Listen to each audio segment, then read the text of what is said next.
struggling with your love life, maybe you feel like you're too needy, or you tend to push your partners away whenever it starts getting serious. If this resonates with you, then understanding your own unique attachment style might be the key in helping you maintain a meaningful and fulfilling romantic relationship. In this video, I'm going to explain what attachment is and how it shapes our experiences in relationships, including the telltale signs of insecure attachment. Welcome to my channel. I am Dr. Liz White, a consultant clinical psychologist. If you want clear, actionable tips to improve your mental health, then hit subscribe. So what is attachment? To understand attachment, we need to go back in time to the 1960s when John Bowlby, a British psychoanalyst, proposed the theory of attachment. To this day, attachment theory is seen as one of the most influential theories when it comes to understanding the formation and maintenance of emotional bonds. Bowlby proposed that early relationships between infants and their caregivers shape a child's emotional and social development. He proposed that we have evolved as a species to get and maintain proximity to our caregivers in response to danger or threats in times of need. And this ensures our survival. If our caregivers are consistently responsive, attending to our needs, attuned to our needs, and available to us, we develop a sense of security, i.e., confidence that others will be responsive and supportive in times of need, that one is worthy of love and care, and that the world is a safe place for learning and exploring. This in turn helps us learn how to regulate our emotions and develop healthy coping and communication skills, which sets us up for later in life in our relationships. But if we have an experience of caregivers who are not reliably supportive, or attuned to our needs, or available to us in times of need, then we cannot develop a sense of security in the same way. We develop a more negative view of ourselves and of others. We doubt our lovability and we find it difficult to trust other people, particularly trusting in the ability for other people to be there for us when we need them. In other words, we develop a sense of insecurity. Now, the early studies on this classified attachment into 4 categories. And it is these attachment styles that have permeated popular discourse on the subject. So the 4 attachment styles are secure attachment,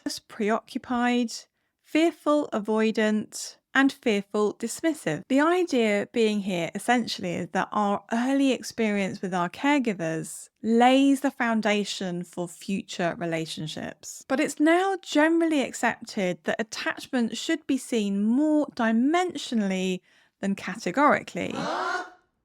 Let me explain.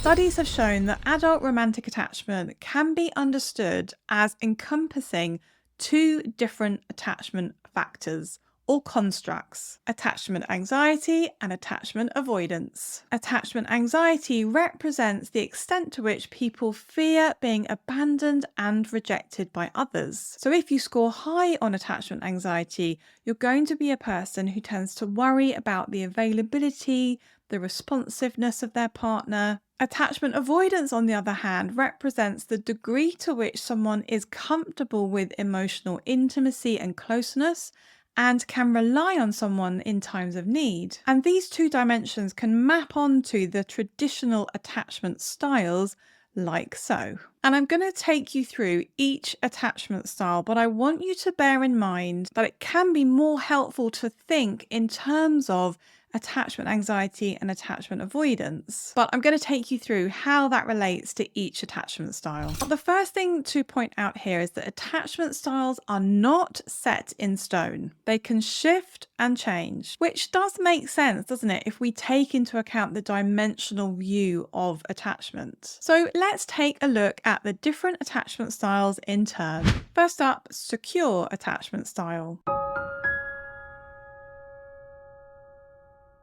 So with secure attachment, you are going to experience low attachment anxiety and low attachment avoidance. Having a secure attachment style means that you are comfortable with emotional closeness and intimacy, and you can form relationships without any significant fear of rejection or abandonment. You generally hold a positive view of yourself and others, and as a result, you can trust your partner and express your needs and your feelings effectively. Being securely attached, you're likely to be affectionate, communicative, and responsive to your partner's needs. You'll also be comfortable with your partner's independence and will not be afraid to spend time alone or pursue your own interests. As a result of all that, you are able to maintain healthy boundaries in your relationship. You're not likely to be overly jealous or possessive. You can be honest and treat your partner with love and respect. If you're finding value from this video so far, then please take 2 seconds to just hit the thumbs up. It really helps the video reach more people. Now let's move on to anxious-preoccupied attachment style.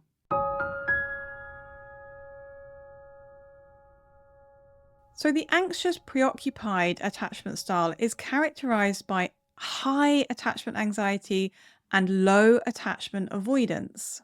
You tend to have a negative view of yourself, but a positive view of other people. You feel insecure in your relationship and really worry about your partner's love and commitment. You may be prone to jealousy and need reassurance from your partner. This particular attachment style can make forming relationships really difficult because you crave that intimacy and that emotional closeness, but you fear rejection and abandonment. You may seek constant validation from your partner, which can harm your relationship in the long run. You might be hypervigilant and looking for signs of rejection or abandonment by your partner. And because of all of that, you may engage in certain behaviors like being quite clingy or needy, emotional volatility, or even controlling behavior. So, for example, constantly calling or messaging, making empty threats about leaving the relationship, or attempting to make your partner feel jealous. Now, I'm planning a separate video on the signs of high attachment anxiety. So if you don't want to miss out on that, then do hit subscribe. Next up is the fearful-avoidant attachment style.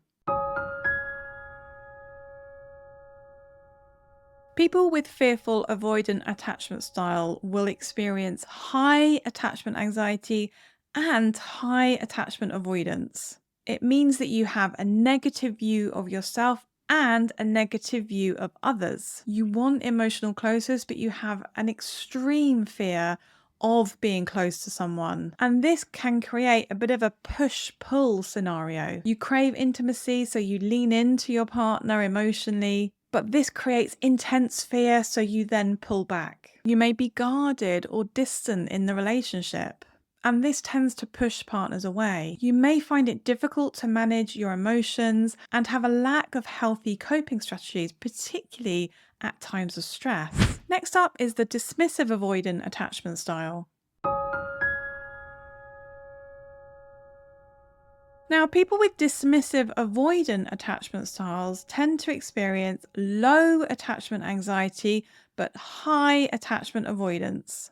And this means you have a positive view of yourself but a negative view of others. You tend to value independence and self-sufficiency over and above emotional closeness. And you feel very uncomfortable with closeness and vulnerability in a relationship. Therefore, you tend to avoid emotional intimacy. This may mean that you date a lot, but you don't experience long-term relationships. You're likely to find trusting others very difficult and have a tendency to be emotionally distant or dismissive within the relationship. For example, you might not return phone calls or messages or never say I love you because you struggle with that expression of emotional vulnerability. You may also find it really difficult to emotionally support your partner, and you may quickly withdraw or shut down when you feel overwhelmed. Now, this type of behavior tends to put a bit of a wedge in between you and your partner. In fact, studies show that individuals with this particular attachment style tend to experience more relationship dissatisfaction and more relationship problems. So I've taken you through the different attachment styles and how they map on to this idea of attachment dimensions of attachment anxiety and attachment avoidance.